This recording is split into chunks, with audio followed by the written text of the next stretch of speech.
Y la clase. Muy buenos días a todas y todos. Les doy la bienvenida a nuestra clase taller de intervención del día 23 de noviembre. Son las 8:36 y vamos a partir y hoy tenemos un profesor invitado. Ya lo conocerán. Estamos con Juan Guerrero. Él nos va a acompañar hoy día y nos va a hacer una contextualización del proceso de simulación clínica. Muchas gracias, Lola. Vamos a compartir en la medida que... Muy bien, simulación clínica. Bueno, chiquillas y chiquillos, yo creo que ustedes han escuchado esta palabra en general. Primero, bueno, buenos días a todas y todos, quienes se conectan de manera sincrónica, quienes están presentes. Hoy día una revisión breve respecto de un proceso, una estrategia metodológica de enseñanza-aprendizaje, denominada simulación clínica, la cual es parte del currículum y es parte de todo, de la formación en los estudiantes del área de la salud. Y vamos a visualizar el por qué también es una estrategia que hoy día se establece. Hubo hace poco un curso, un taller que un poco también invitó y habló sobre este tema, la simulación clínica en terapia ocupacional, que hizo la escuela, que vinieron también profesionales invitados a compartir experiencias respecto a esto, y hoy día se lo presentamos porque oficialmente un poco ustedes ingresan a esta modalidad, entonces es importante que sepan cómo se estructura y bajo qué mecanismos, ¿no? Un poco para contextualizar, recordar de que nosotros estamos en un programa de carrera cuya estrategia metodológica es a partir de la construcción de competencias. Y las competencias tienen tres dimensiones particulares: el saber ser, el saber saber, ¿no es cierto? Y el hacer, el saber y el estar, ¿no? Que tienen que ver con habilidades que se van a desarrollar y competencias que se van a desarrollar en distintas partes del currículum. En el saber saber están todos los conceptos y todas las teorías relacionadas con los conocimientos, con las teorías, todo lo que ustedes pasan de ciencias básicas, los temas relacionados con la ocupación. Pero en el hacer, ¿no es cierto?, tenemos que desarrollar estrategias, y para eso ustedes ya en el próximo semestre van a iniciar un nuevo ciclo de formación que se denomina licenciatura, en donde ustedes van a empezar a abrir, ¿no es cierto?, su práctica, su conocimiento y sus acciones hacia el mundo, ¿no es cierto?, social. Van a tener preprácticas curriculares en donde van a aportar al bienestar de las comunidades a partir de actividades en concreto que se van a situar, ¿no es cierto?, en un contexto de práctica. Pero antes de llegar a eso, es importante entrenar habilidades del hacer. Todos tenemos distintos tipos de habilidades, y cuando nos enfrentamos a una situación pública, a una situación de vinculación social, vamos a tener ciertas, probablemente resquemores, algunos va a ser mucho más fácil, a otros no tanto, y esas competencias la idea es equipararlas antes de llegar a ese lugar. Entonces, la simulación clínica como estrategia metodológica entonces nos va a servir para poder desarrollar esta competencia, ¿no? ¿Y qué es la simulación? La simulación como concepto, según la RAE, es representar algo fingiendo o imitando lo que no es, ¿no? Porque no está ahí, es algo ficticio, ¿no? Tiene su origen particularmente la simulación como estrategia metodológica en el mundo de la ingeniería, particularmente en el mundo de la aeronáutica. Se dieron cuenta que al representar y estructurar y crear escenarios, ¿no es cierto?, como una cabina de avión con ciertos elementos hidráulicos de movilidad que estaban representados fidedignamente, al igual que estar dentro de una cabina en vuelo, los estudiantes a ser pilotos de avión tenían más confianza al momento después de poder enfrentarse por primera vez a un vuelo. Entonces, al darse cuenta de esto, se dieron cuenta que esas competencias, al entrenarse en un contexto rudimentario como la confección de una cabina solamente y con ciertos elementos que imitaban la realidad, tenía efectos importantes en el aprendizaje. Desde aquí, por supuesto, la ingeniería, en ese punto de vista, empezó a invertir mucho dinero para precisamente poder potenciar el aprendizaje de los estudiantes de aeronáutica en este sentido. Entonces, desarrollaron hoy día ya prototipos que casi no tienen ninguna diferencia con la realidad, a propósito también de el avance en la ciencia de la imagen o de los videos virtuales o de la realidad virtual. Entonces, de esta manera bajan significativamente los accidentes aeronáuticos, convirtiéndose, y una también es una de los resultados que tuvo este proceso que inició por allá por los años 80 casi, tiene que ver precisamente con la baja en la incidencia de accidentes aeronáuticos, convirtiéndolo en el medio de transporte más seguro que existe, ¿no? Gran parte de este éxito en porcentaje, en estadística, se da precisamente porque hubo una inversión importante en los procesos de entrenamiento y simulación. Desde aquí se empiezan a establecer en diversas áreas y diversas ciencias esta estrategia, precisamente entendiendo de que a partir del entrenamiento en escenarios simulados que imitan la realidad, eventualmente se pueden resolver problemáticas que eventualmente pueden ser mucho más complejas, ¿no es cierto?, y mucho más peligrosas que representarlas en un escenario real, ¿no? Un accidente, por supuesto, tiene, o imitar un mal funcionamiento en un avión o en un auto tiene implicancias de vida importantes, y no es diferencia en el área de la salud, ¿no? Aquí me podrá ayudar la profesora Paola en quizás recordar nuestra formación. Nosotros no tuvimos esta posibilidad de entrenarnos en contextos de simulación, y nuestra formación se dio principalmente desde entrenar precisamente entrevistas y entrenar un montón de elementos con usuarios reales. Y eso constituye una práctica, desde mi experiencia, súper enriquecedora, pero al mismo tiempo súper vulneradora, ¿no? Porque eventualmente, por ejemplo, cuando entrenábamos entrevistas, y me tocó personalmente ir a un contexto de práctica en un hospital psiquiátrico donde tenía que hacer ciertas preguntas. Entonces, eventualmente, no sé si te acuerdas, Paola, y Sí, en claro, segundo puede, año, no me no sabiendo acordé. mucho de nada. Yo me acuerdo de neurología, tener que ir a hacer un examen neurológico en segundo año con una persona que estaba en una situación de salud complicada después de un accidente cerebrovascular, con permiso de la familia y todo. ¿Por qué? Porque existía una práctica en la medicina que tenía que ver precisamente que los hospitales además también eran centros clínicos Claro. de aprendizaje para los profesionales de salud, y era una práctica implícita que yo diría que hasta el 2000, quizás 15, 14, se seguía repitiendo. ¿Cuándo esto cambia? Cuando existe y se promulga la ley 20.584, que es la ley de deberes, de derechos y deberes de los pacientes. Mm. Y ahí las universidades también tienen que adaptar sus currículos precisamente para poder asegurar ciertas prácticas desde el punto de vista bioético, ¿no? Entonces, en nuestra experiencia, si bien fue enriquecedora, también fue traumática, yo creo, como para algunos, y para otros mucho más fácil, y esto, en este caso, no va a ocurrir. Sí, también ¿Por hay, qué? Porque en definitiva hay un marco legal, hay un marco ético. Adelante. y Juan, también situarlo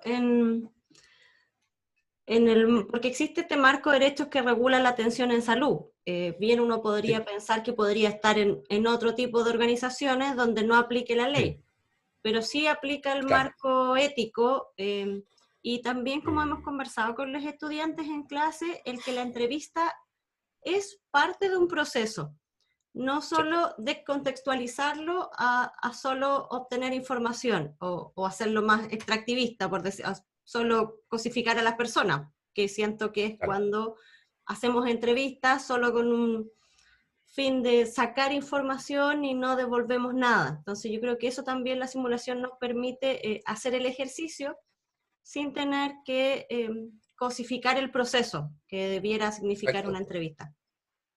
O sea, esto sucedía con anterioridad, ¿no? La instrumentalización del proceso sin un marco, ¿no es cierto?, de intervención, de trabajo, que precisamente llevaba a una mejora, un proceso interventivo, un proceso de acción que invite a establecer una estrategia terapéutica en nuestro caso, ¿no? Era entrevista y te vas, y después venía otro y probablemente repetía el usuario. Entonces, ¿qué sentido tenía para la persona ese fin, ¿no? En contextos de vulnerabilidad, en contextos de atención en salud. Y como tú dices, no solamente en los contextos de salud, sino hoy día qué sucedería, por ejemplo, en el marco de un trabajo comunitario. Eh, necesariamente tiene que haber un objetivo, tiene que haber una evolución, ¿no? Y eso hoy día es un poco esta responsabilidad de nosotros de poder planificar en un momento de poder establecer una práctica clínica, ¿no es cierto?, que tenga un proceso de inicio, de desarrollo y guía por parte de los profesionales y los profesores que están a cargo de poder, se vienen ya el próximo semestre. Entonces, desde este punto de vista, la simulación clínica la vamos a definir como cualquier actividad docente que utiliza la ayuda de simuladores con el fin de estimular y favorecer el aprendizaje, simulando en lo posible un escenario clínico más o menos complejo.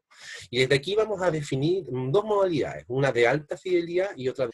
Las de alta fidelidad tienen que ver con la construcción de un escenario en donde se represente la realidad casi tal cual como es, ¿no? En donde hay componentes humanos, componente organizacional, donde hay componente técnico, donde hay componente estructural, en donde se establece y se crea, ¿no es cierto?, un ambiente en donde eventualmente el estudiante va a ingresar a desarrollar una habilidad en concreto que se planifica también desde el currículum. Puede ser entrevista, puede ser visualización del razonamiento profesional, análisis de la ejecución de actividades, distintos elementos que se van a situar, por supuesto, desde los objetivos que la asignatura persigue y para lo que va a construir también este mecanismo. Y de baja fidelidad, asociados prácticamente a desglosar un poco esta complejidad y establecer elementos más específicos sobre, por ejemplo, entrenamiento de habilidades concretas, establecimiento de role-playing para visualizar ciertos elementos. ¿Hasta acá vamos claros, chiquillas y chiquillos? Cualquier duda, pueden abrir micrófono además.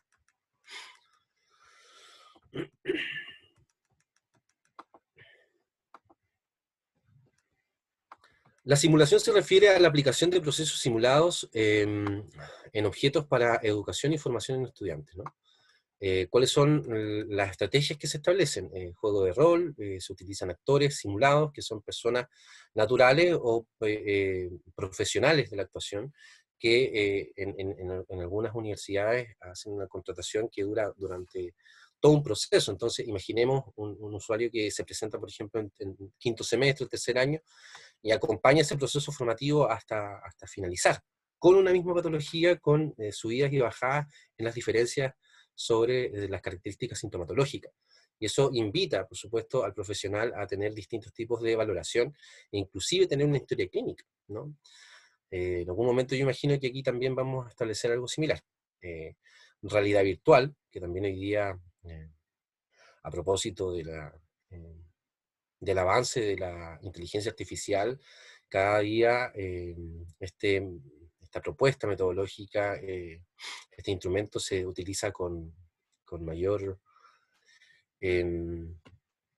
con mayor sentido y con mayor alcance también, a propósito del avance tecnológico. Réplicas de centros clínicos, ¿no es cierto? Se establecen elementos en donde se simulan pabellones, salas de atención, distintos escenarios, ¿no? Y de aparatos y tecnologías que yo imagino que esto ustedes ya lo han visto, en algunos, particularmente, ¿no es cierto?, como profesionales de salud siempre compartimos clases o compartimos de repente espacios con enfermería, medicina en otras universidades, y uno siempre ve estos maniquís, ¿no es cierto?, que están llenos de aparatos. Bueno, eso también son elementos de simulación clínica, precisamente para entrenar habilidades en concreto.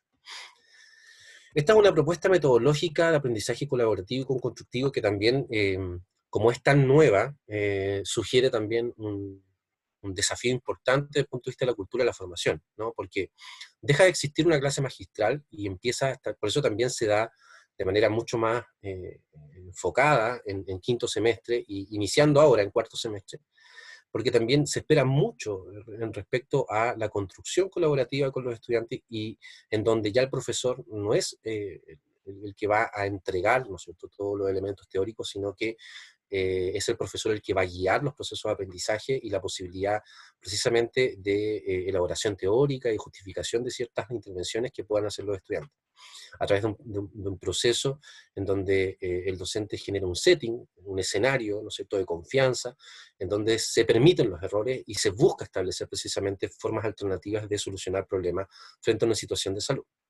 Por tanto, la participación, en este caso, es fundamental porque es el proceso mediante el cual se van a establecer precisamente el desarrollo de estas competencias en concreto.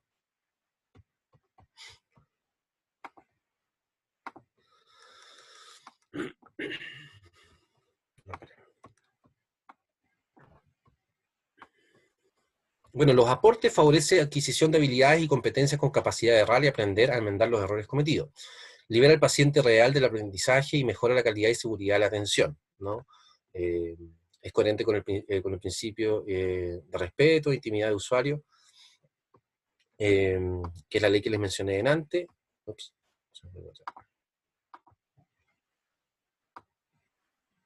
Y en definitiva lo que se establece es un espacio seguro que nos permite poder visualizar errores relacionados con nuestra práctica y mejorarlos para que cuando lleguemos a un contexto real de trabajo en terapia ocupacional tengamos mínimas posibilidades de equivocarnos respecto a situaciones que eventualmente pudiesen emerger.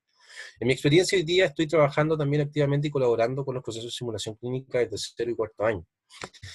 Y a mí me toca ser uno de los actores y también uno de los guías, ¿no? Porque estamos ahí con diversificación de roles, entonces eventualmente ahí llegan algunas clases, ¿no es cierto? Yo represento por lo general siempre el terapeuta o el encargado de un contexto de salud, entonces los estudiantes a través de la telesalud, ¿no es cierto? Se conecta el curso completo y llegan 4 personas que no conocen, que nadie conoce en definitiva, y que previamente hemos conversado y hemos establecido un tipo de estrategia para ir precisamente develando elementos de la intervención. Eh, y se genera un escenario simulado a partir de la telesalud, que igual es un poco más fácil, ¿no es cierto? Y esto también es un aporte desde el punto de vista de la utilización a la fuerza de esta metodología hoy día de clase, pero que ha servido significativamente para poder también entrenar elementos precisamente de la práctica, ¿no es cierto?, y del hacer de los estudiantes en relación a la construcción de sus competencias. Ha sido súper positivo para ellos también, en este sentido. Y por supuesto a ustedes también en su momento les va a tocar.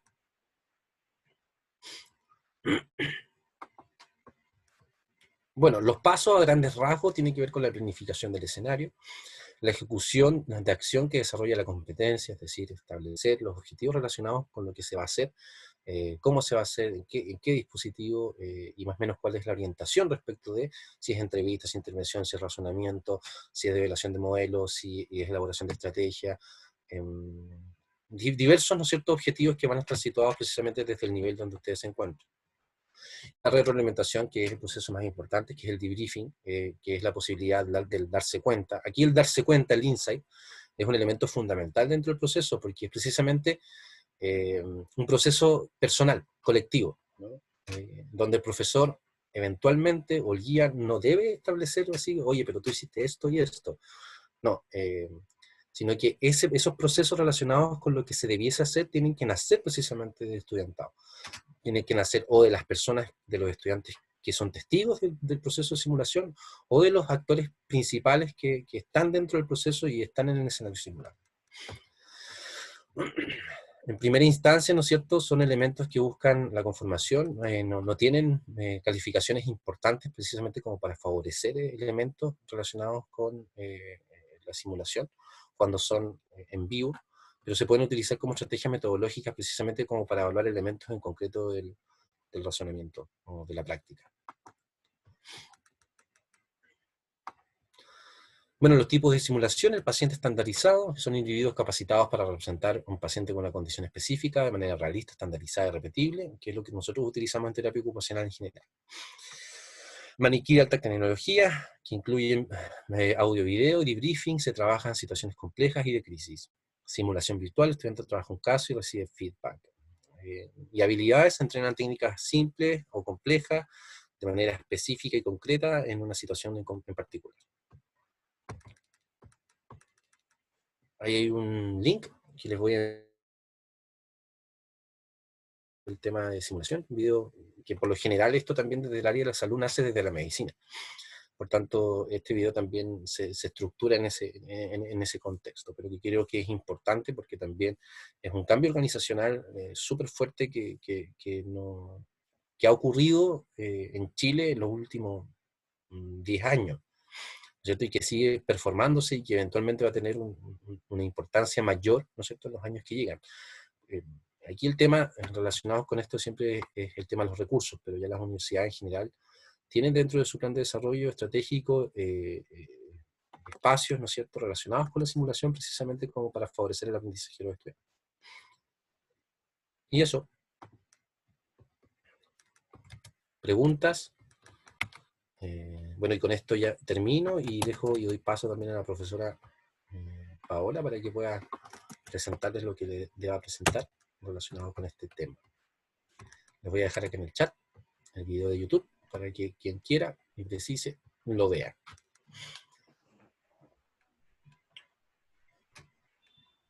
Gracias, Estamos. Juan. Te ven en un ratito. Sí, nos vemos más ratito. Así que eso, pues, chiquillas. No hay ninguna pregunta. Atento ahora, antes de que continúe la profe Paola. ¿Todo claro? Creo que sí, profe. Ya. Muchas gracias, Michelle. Entonces eso, pues. Te dejo, Paola. Muchas Que estén gracias. muy bien, chiquillas y chiquillos. Nos vemos en un rato más. 10:15 iniciamos hoy día. A propósito de los minutos que les robé ahora. Así que estén bien.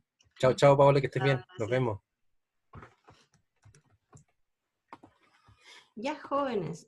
Entonces, tenemos una primera evaluación que fue la entrevista que ustedes me enviaron. Ya las tengo revisadas, les voy a enviar durante el día comentarios, se los voy a enviar a cada grupo, los comentarios en la pauta. Y la segunda evaluación de esta asignatura es un caso simulado. Entonces, la propuesta de cómo lo vamos a hacer, bueno, porque vimos lo de la simulación clínica, era también para rescatar lo importante de este proceso. ¿Cómo vamos a hacer la simulación clínica? Con los grupos. Cada grupo va a tener que cumplir el rol de ser el caso clínico y además otros va a tener que entrevistar. Entonces, y esa entrevista van a tener que grabarla. Entonces, cada grupo va a tomar su caso clínico, vamos a preparar el ambiente de la simulación, van a hacer la entrevista y la van a grabar, y además van a quedar con algunas preguntas de reflexión que son parte del debriefing, que es como las preguntas generadoras. Y con esas preguntas después vamos a hacer un seminario o vamos a hacer una clase un poco más larga donde vamos a revisar y vamos a avanzar en ese debriefing todos juntos. Lo más importante de la simulación clínica, o sea, los 3 pasos son importantes, pero no nos queremos quedar sin la retroalimentación.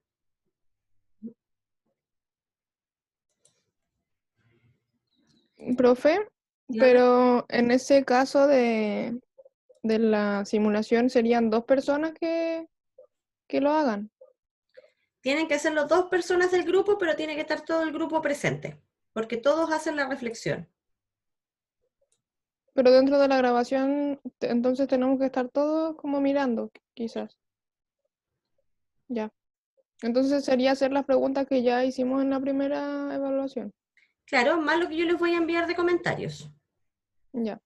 Y tienen que hacer el escenario.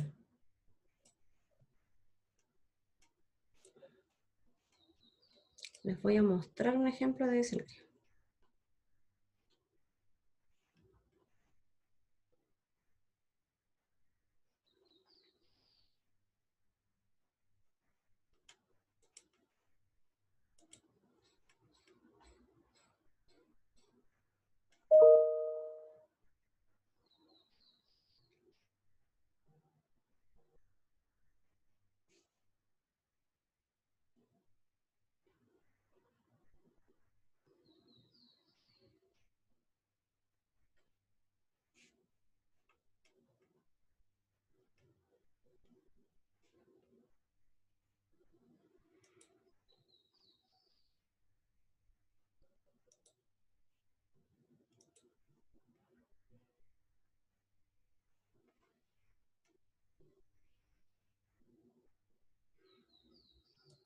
Ya. Ahora les voy a mostrar. Igual pueden tener otros actores, ahora les voy a presentar, porque puede haber...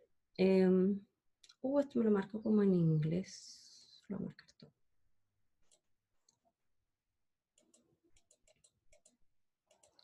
Nosotros, por ejemplo, los que hemos hecho en HT3, 4 parece, herramientas terapéuticas, siempre hay un terapeuta ocupacional, que es como el que guía. Está el usuario y está la persona además que realiza la entrevista. Este es un formato de redacción de escenario.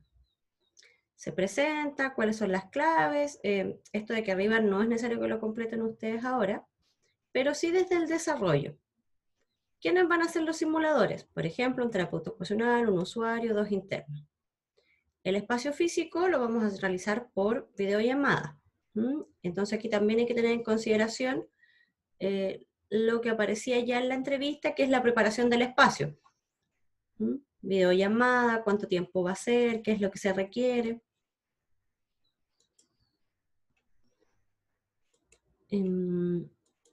Estudiantes, simuladores y evaluadores, si va a utilizar material audiovisual, cuánto tiempo, y si hay algunas observaciones. Y aquí vienen las indicaciones, en este caso, al equipo que entrevista y al que va a hacer el role-playing, que va a ser el actor, que va a ser el caso clínico. Y aquí vienen las recomendaciones. Son breves, pero se describen. ¿Dónde va a ser? Entonces, usted es interno, terapia ocupacional, que realiza su última práctica profesional en el Servicio de Salud Mental de Puerto Montt.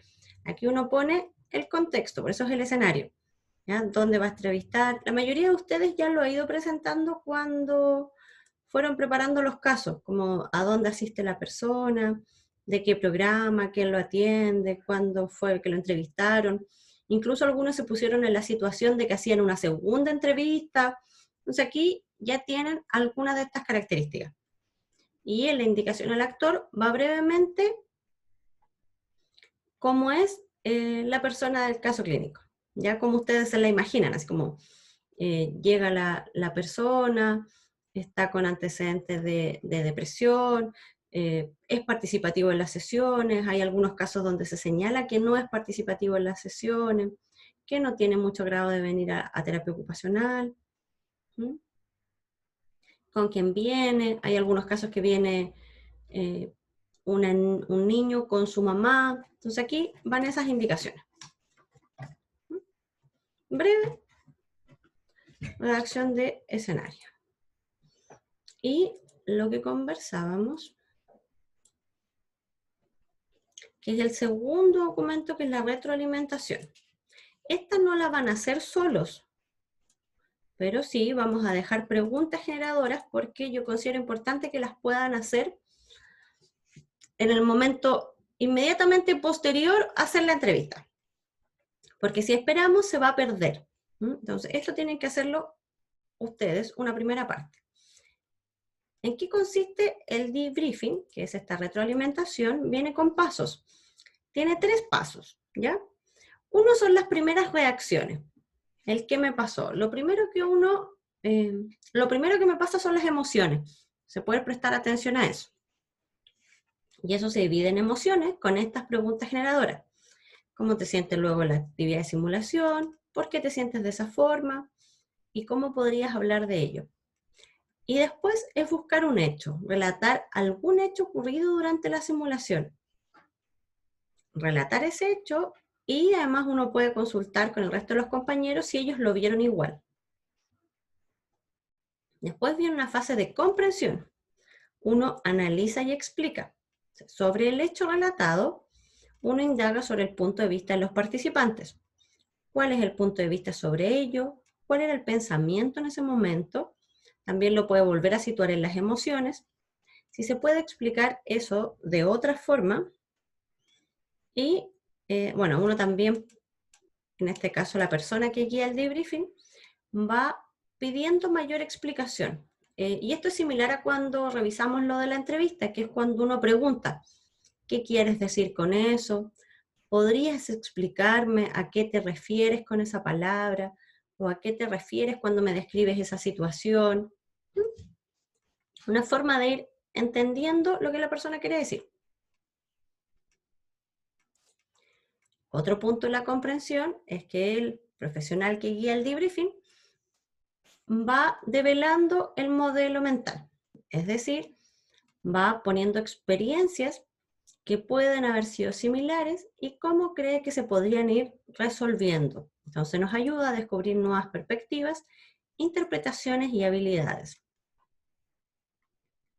Y generalizar y aplicar de esto revisado y de los conceptos aprendidos, irlo vinculando con situaciones reales. Y el tercer paso, que es la síntesis. Exponer las lecciones aprendidas para el uso futuro, poder identificar qué dio resultado y por qué, y también qué se podría modificar para una siguiente ocasión. Los principales mensajes para llevar, es decir, qué me llevo de esta experiencia y de lo que se ha conversado, y con qué se va cada uno. Ese es el modelo de un debriefing. Lo que vamos a hacer y que ustedes van a hacer posteriormente a la entrevista es hacer el primer paso, que es el de las emociones. Las emociones son vivas. Entonces, lo ideal es poder captarlas inmediatamente cuando ocurrió. No quiero dejarlas para después porque yo creo que se van a perder. ¿Sí? En este punto, la idea es que ustedes lo hagan en grupo. Dar paso a las emociones y tomar un hecho ocurrido durante la simulación. Eso es lo que ustedes van a presentar posteriormente a la entrevista en clase para que podamos dialogar y juntos podamos avanzar en el 2 y el 3.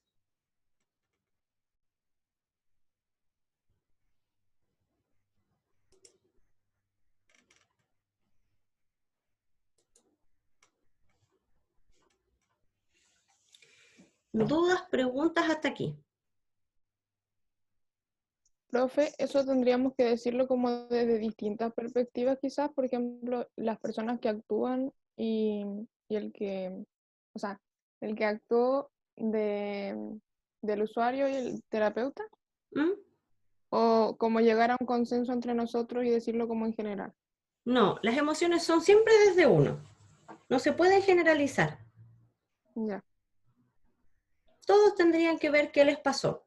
Lo interesante también es que lo hagan en el grupo, es que van a tener la perspectiva del entrevistado, de qué le pasó a él también en este proceso de entrevista. ya, Sí, algo que también hemos conversado durante estas sesiones es que uno habla no en el genérico, como lo acabo de hacer como el uno, sino que lo que a mí me pasa. A mí me pasó, yo sentí, hacerse cargo también del proceso. No dejarlo como una generalidad. ya, sí, entiendo. Bien. Lo otro que le iba a preguntar, por ejemplo, en nuestro caso específico de mi grupo, es una niña de 10 años que tiene depresión, diagnosticada de depresión, pero ahí creo que no le pusimos entrevista a los padres, pero ¿podríamos hacer eso igual o no? Sí, ustedes pueden poner el escenario que a lo mejor lo acompaña uno de los padres, madres. Ya, sí, porque queríamos como quizás hacer una primera entrevista a los papás, como ellos dos solos y después la niña. Ya, para este proceso solo tienen 45 minutos. Ya, No se pueden pasar de eso. Tendrían que ver cómo distribuyen el tiempo en esas dos cosas. Lo que ustedes van a tener que hacer es juntarse en el Zoom y grabar la entrevista. ya, sí. Y eso lo vamos a subir a un canal de YouTube para que todos tengamos acceso, y esas son las entrevistas que yo voy a revisar, que van a llevar evaluación, y además del debriefing que vamos a hacer, donde ustedes van a presentar el resumen, y si es que quieren mostrar 2 minutos de la entrevista, algo que les parezca muy importante que podamos ver juntos. Ya, pero el debriefing va a ser como una presentación así en clase, igual que esto. Sí, una presentación en clase solo con el primer punto de las reacciones. Eso ustedes van a traer hecho. Ya, Se terminan, preparan el escenario, se juntan, graban, suben a YouTube, y cuando están grabando, terminan de grabar y hacen la primera parte del debriefing, de las emociones. ya sí, bueno, lo escribimos en alguna parte y después para explicarlo, ¿o no? Claro. Y cuando tenemos la clase, lo explicamos. Y ahí avanzamos en conjunto sobre los otros 2 puntos. Ya. Lo otro que le iba a preguntar es, bueno, un compañero igual puso aquí, si va a haber algún tipo de rúbrica para esta segunda evaluación o eso que mostró cuenta como rúbrica.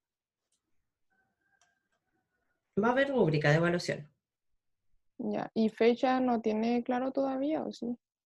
La fecha debiera ser dentro de... Tengo que enviar la rúbrica primero. Yo creo que vamos a dejar esta semana y la próxima para hacerlo. Ya.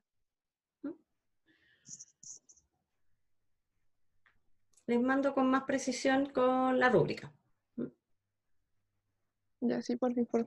Sí, pues estoy pensando que tienen que preparar el escenario. Yo creo que eso lo podríamos dejar para aquí al viernes. El viernes deberían traer la presentación del escenario y ya definido quiénes van a ser los actores y cómo. Ya para poder despejar dudas en clase y de ahí ya pueden grabar la próxima semana. Ya.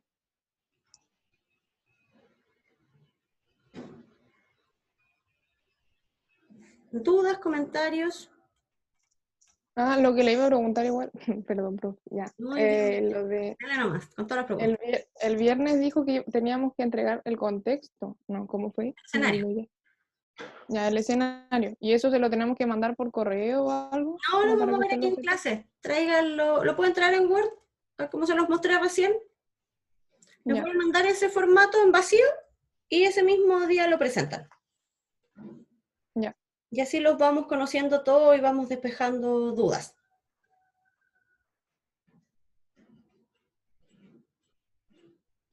Ya la próxima semana tendríamos que saber entonces quién hace qué. O sea, este viernes, perdón, estamos el lunes. Ah, ya. Este viernes. Este viernes traen esa parte y ya deberían tener definido quiénes van a ser los actores, quién va a ser el entrevistador, quién va a ser todo.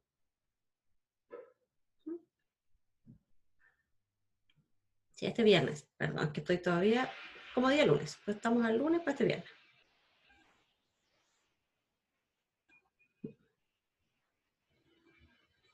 ¿Más dudas, preguntas?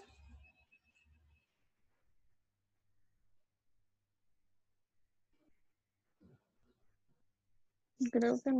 O sea, en La realidad no se me ocurre rúbrica mucho. ya está hecha, está en la que yo les envié anteriormente, habían dos pestañas. Hay una que es de la entrevista y la escala de apreciación del caso. Está hecha.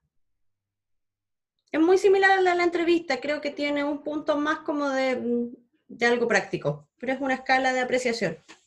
Ya está enviada. Ya. No me acuerdo, pero ahí lo voy a Sí, es revisar. que viene el Excel, va con dos pestañas. Ahora me acordé que yo ya había hecho esto. Sí. Está enviado para que lo revisen y así el lunes, no, el viernes, si tienen dudas, las conversamos.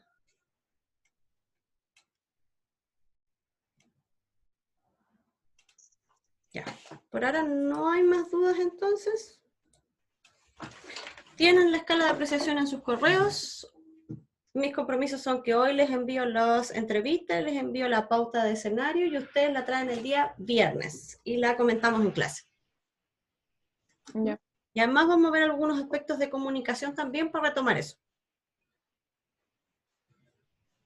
Ya, sí. Ya. Entonces, por hoy estamos listos.